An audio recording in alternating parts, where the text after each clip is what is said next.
August 23, 1968. 0105 hours. Duke Lap CDG Camp, Central Highlands, South Vietnam. The NVA 6th Regiment is inside the wire. Buildings are burning. The operations center is engulfed in flames. 40 defenders are trapped in a blockhouse beneath the inferno, running out of ammunition, surrounded on 3 sides. They have been fighting since nightfall. The perimeter has collapsed. There is no way out. Then the drone of twin radial engines overhead. Not the jet scream of a phantom. Something older, slower. A sound follows that none of the men on the ground have heard before. Not discreet gunfire, a continuous roar, a buzzsaw tearing through the jungle canopy. Every 5th round glows red. Tracers descending from the circling aircraft like a river of fire bending through the darkness. The jungle floor erupts. The attack stops. The enemy had a name for what was overhead. They called it the Dragon. Vietnam was a night war. The Viet Cong owned the darkness. They moved in it, attacked in it, melted back into it before American air power could respond. Isolated special forces camps, scattered hamlets, outposts carved from hostile jungle. All of them vulnerable when the sun went down. American air power in 1964 was built for daylight, fast jets, single passes. A one-sky Raiders and F-100 Super Sabres could deliver devastating ordnance, but they couldn't stay. 1 pass, maybe 2, and fuel forced them home. The guerrilla learned this quickly. Wait out the jet, resume the attack.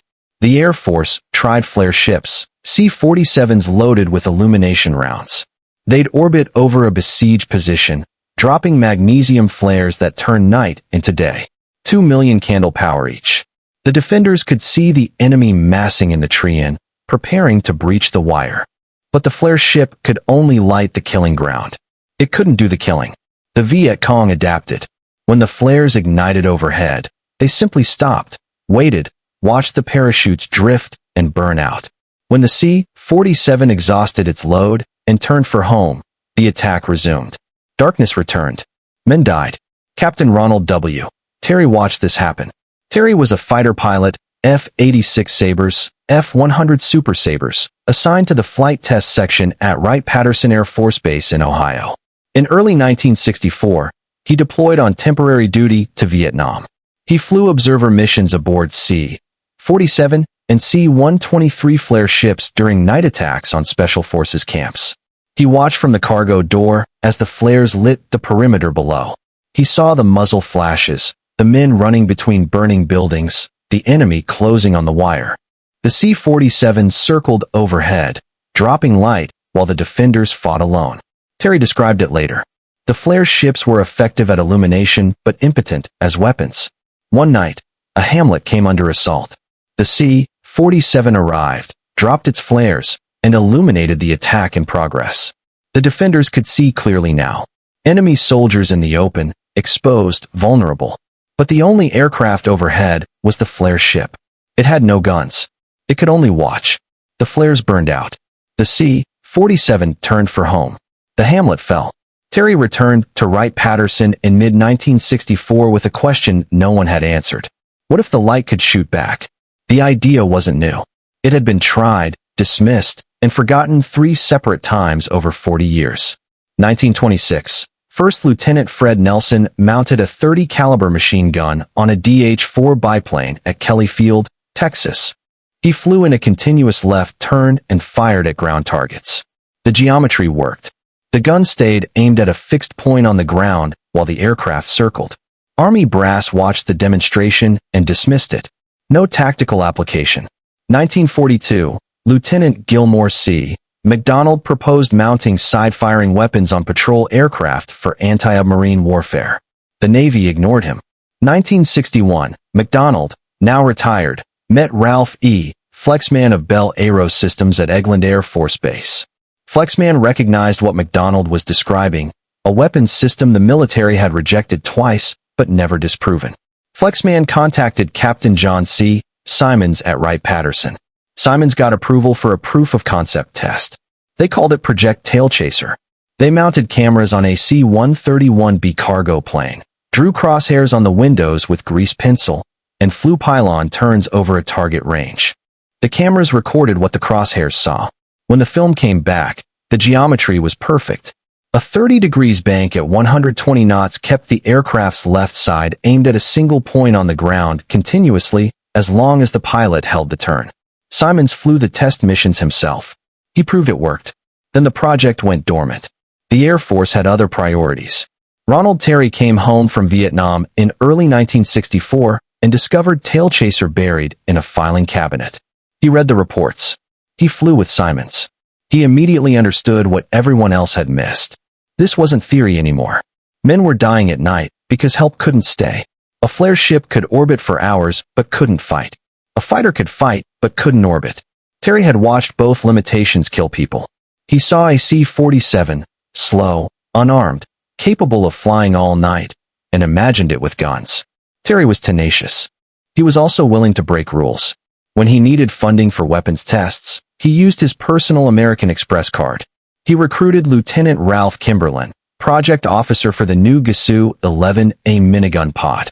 The minigun was revolutionary, electrically driven, 6 rotating barrels, 6,000 rounds per minute. It didn't care about dude rounds. A gas-operated gun needed each cartridge to fire to cycle the action. A dud meant a jam. The minigun's electric motor kept the barrel spinning regardless. Dud round the rotation extracted it, ejected it, and chambered the next. The gun kept firing. Terry and Kimberlin ran live-fire tests at Eglin Air Force Base in mid-1964. They mounted 3 miniguns in AC-47, 2 firing through the rear windows, 1 at the cargo door. They flew pylon turns and opened fire. The results were extraordinary. At 6,000 rounds per minute per gun, 18,000 combined, the individual shots blurred into a continuous roar. Every 5th round was a tracer. From the ground, the fire looked like a solid red stream connecting aircraft to Earth. But that visible stream was only 20% of what was actually falling. The other 80% invisible. A 3-second burst from all 3 guns covered a 52 yards ellipse on the ground. 1 round every 2.4 yards. Put another way, a bullet in every square yard of a football field. November 1964. Terry briefed General Curtis LeMay, Air Force Chief of Staff. Multiple 3-star generals in the room opposed the project. Old aircraft, untested concept. Resources better spent elsewhere. Lame listened to Terry's presentation. He looked at the test footage. Then he made his decision.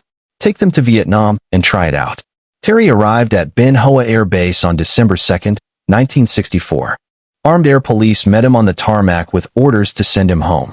The local command didn't want him or his experimental gunships. Vice Chief of Staff General McConnell overrode the order. By December 11th, the first test aircraft was ready. Serial number 43 to 48,579. The airframe was older than most of its crew. Powered by 2 Pratt & Whitney or 1830 twin Wasp radio engines, 1,200 horsepower each. Designed in the 1930s, the aircraft's first flight had been December 17, 1935, exactly 32 years after the Wright brothers flew at Kitty Hawk.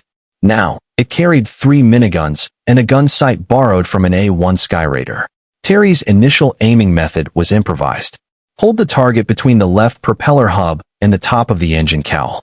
Kentucky windage at 3,000 feet December 15, 1964. First daytime combat test. The guns worked. December 23rd, first night mission. The Dragon was about to breathe fire. December 23rd, 1964. Night Tron Yan Myong Delta. A Special Forces outpost came under attack. The call for air support went out at 2,345 hours. The FC-47 Psy, the designation meant fighter cargo, arrived 37 minutes later. The crew opened fire. One of them described it afterward. We opened fire, and it scared me half to death. I thought the guns had blown up.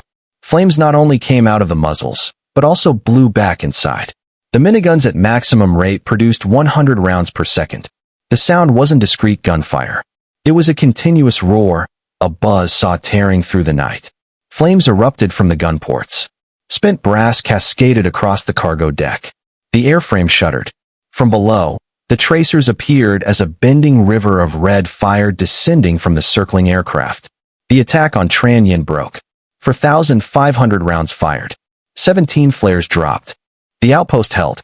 That same night, a second call came from Trung 20 miles away. Another night assault. The FC-47 diverted, arrived, and opened fire again.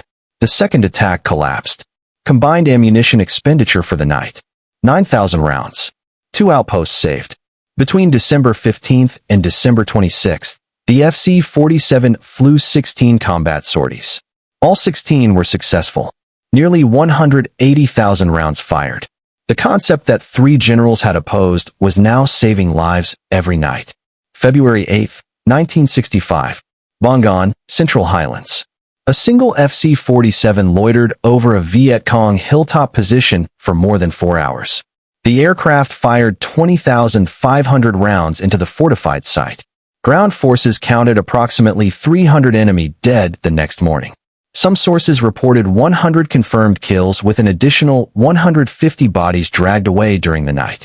General Joseph Moore, USAF Commander of Air Operations in Vietnam, watched the footage from Bong Sun and immediately requested a full squadron. The capability was no longer theoretical. The FC-47 could stay all night. It could illuminate the battlefield and destroy the enemy simultaneously. It could deliver sustained, accurate fire on a fixed position for as long as ammunition lasted. The typical combat load: 24,000 rounds. 45 Mark 24 magnesium flares. Loiter time 5 to 7 hours all night, if needed. July 15, 1966, Phong Dinh Province.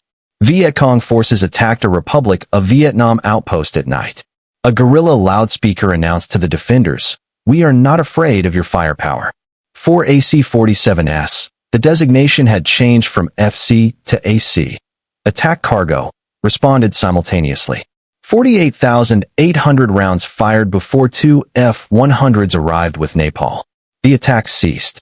By mid-1966, the enemy knew exactly what spooky was. The Americans called it spooky after the call sign. The South Vietnamese called it Puff the Magic Dragon after a popular song. The Viet Cong had their own name. They called it the Dragon. Captured documents contained standing orders. Do not fire at the AC-47. The logic was practical, not superstitious. At 3,000 feet, small arms fire was largely ineffective. Shooting at the aircraft revealed your position. The Dragon would answer.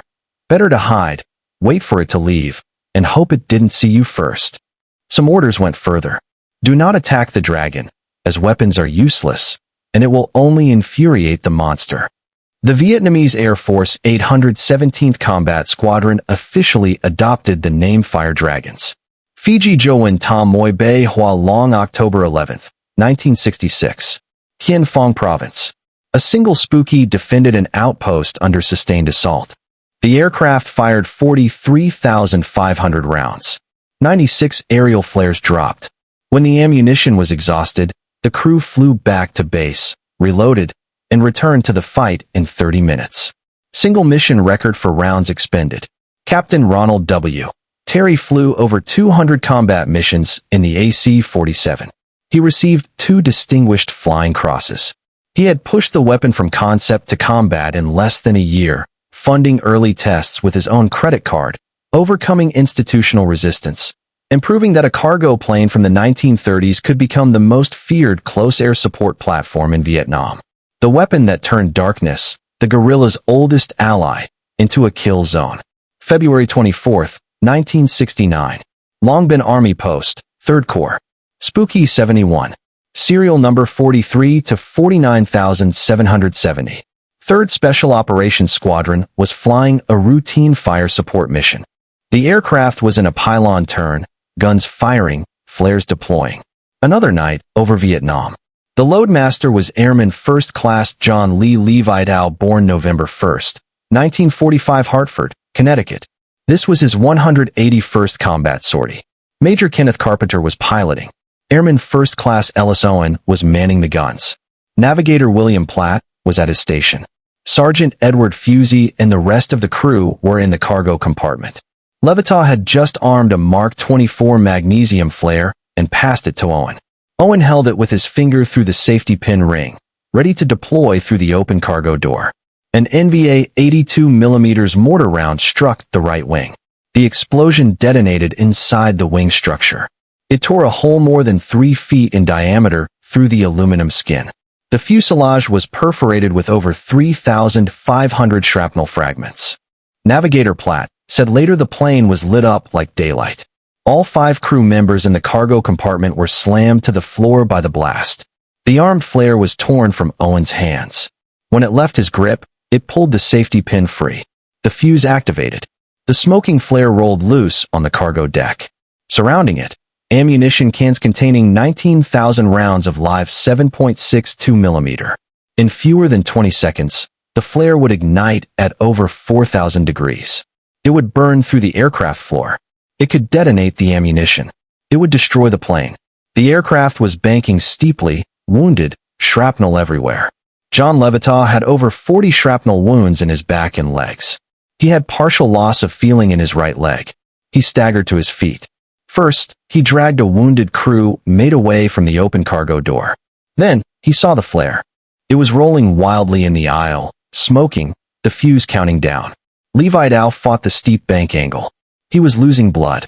He threw himself bodily onto the flare, hugged it to his chest, and began crawling toward the rear of the aircraft. The bank angle was trying to roll him back toward the ammunition. The aircraft was shuddering, perforated, barely controllable. Levitow kept crawling. He reached the cargo door. He hurled the flare out into the night. It ignited the instant it cleared the aircraft. A magnesium sun blooming in the darkness below.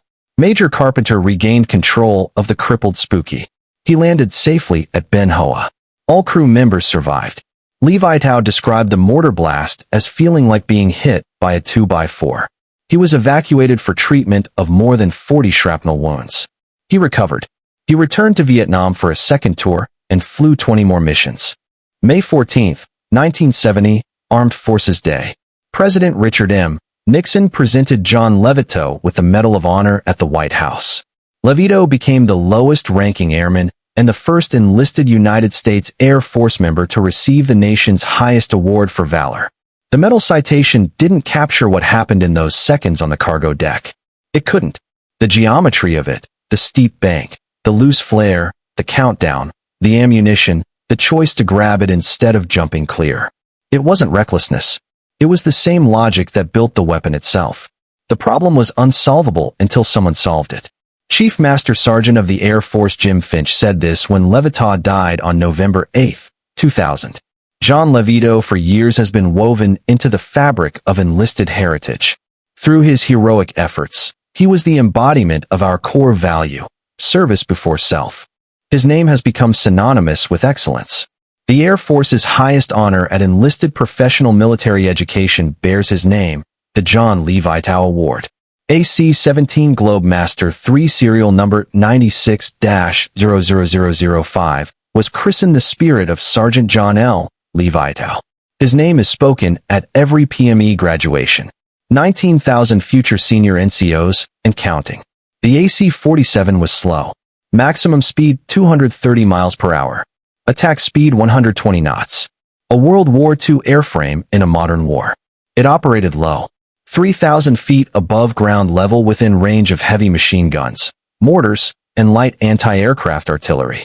The aircraft had no armor, no self-sealing fuel tanks. A direct hit meant fire, structural failure, or both. August 1966, the 4th Air Commando Squadron was forced to withdraw from operations over Laos after losing 6 aircraft to concentrated NVA anti-aircraft fire. The trail was defended by radar-guided 37 mm and 57 mm batteries. The AC-47 couldn't survive that environment. 19 AC-47s were lost during the war. 12 in combat, 86 crewmen killed. March 9, 1966, Battle of A Shau. The AO Special Forces camp in the northwestern corner of South Vietnam was under assault by 2,000 NVA regulars. A 400-foot cloud sealing forced aircraft below treetop level. Spooky 70, serial number 44 to 76,290, responded. Pilot, Captain Willard M. Collins.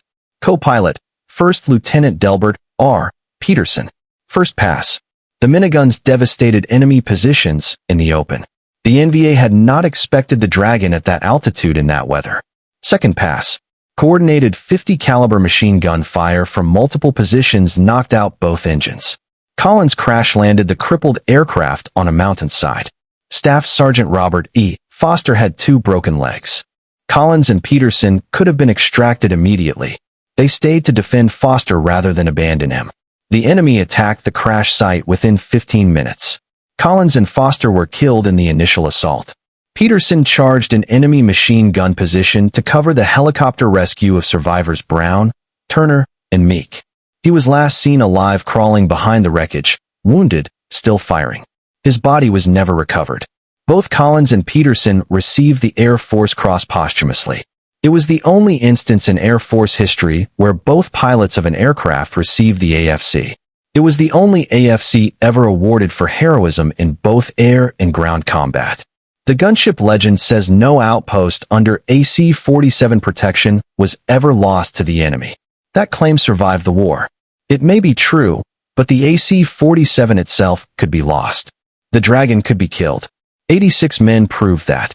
The AC-47 flew its last combat mission in Vietnam in 1969. It had proven the concept. Every gunship that followed descended from it. AC-47D Spooky became AC-19G Shadow, then AC-19K Stinger, then AC-30. A Spectre in 1968, bigger, faster, heavier armed. The lineage continued. AC-130H, AC-130U Spooky 2, AC-130W Stinger 2. Today, the AC-130J Ghost Rider 31 in Air Force Special Operations Command. First combat, June 2019. The pylon turn remains the fundamental maneuver. 30 degrees bank, guns on the left side, continuous aim on a fixed point. The geometry Fred Nelson proved in 1926 on a biplane still works on a 70-ton turboprop gunship with 105mm howitzer. Columbia operated the AC-47T Phantasma into the mid-2010s. The side-firing gunship concept remained operational for over 50 years. The AC-47 changed how isolated positions could be defended. It proved that loiter time and sustained fire could replace speed and single-pass power. It created an entire category, the close-air support gunship. But the men who flew them don't remember the doctrine. They remember the sound. Ground troops remember the drone of the radial engines first, then the roar of the guns, then the tracers, a red river connecting sky to earth, bending as the aircraft banked. They remember the silence after the attacks that stopped, the dawn they lived to see. One veteran wrote this decades later. She had been a service club girl with 3rd Brigade, 1001st Airborne Division in Viet Cong in 1968. One night, Charlie was coming through the motor pool and about to overrun us. It was dire enough that I was given a pistol. Then Puff showed up. It was the most beautiful sight I've ever seen. All those red tracers in the night. I dearly love all you spooky guys, even though we never knew who you were. Thank you. Thank you. The Spooky Brotherhood, the AC-47 Gunship Association, holds reunions every September. Over 100 Air Commandos attended the memorial dedication at Herbert Field Air Park on September 9, 2016. The plaque lists all 86 fallen crew members by name. The commemorative Air Force Gulf Coast Wing operates the only confirmed flyable AC-47 today. Serial number 43 to 49,297 painted in 4th Special Operations Squadron markings. Tail code Yen 086.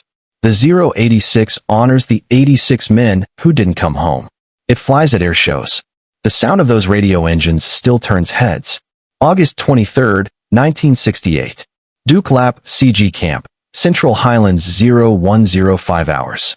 The NVA 6th Regiment and 20th Sapper Battalion had been attacking since nightfall. Buildings were burning. The operations center was engulfed in flames. Defenders were trapped in a block house beneath the inferno, running out of ammunition, waiting to be overrun. Then the sound of radial engines overhead. The miniguns opened fire. Every 5th round, a tracer, the visible stream only 20% of what was actually falling. A river of fire descending from the circling aircraft, bending as it banked. The jungle floor erupting in 52-yard ellipses, one round every 2.4 yards. Over several days at Duke Lap, AC-47S fired 760 1,044 rounds. 1,162 flares dropped. The camp held. The Viet Cong had a standing order. Do not attack the dragon. 86 men flew into the night and never came home. But no outpost they defended ever fell. The dragon kept its word.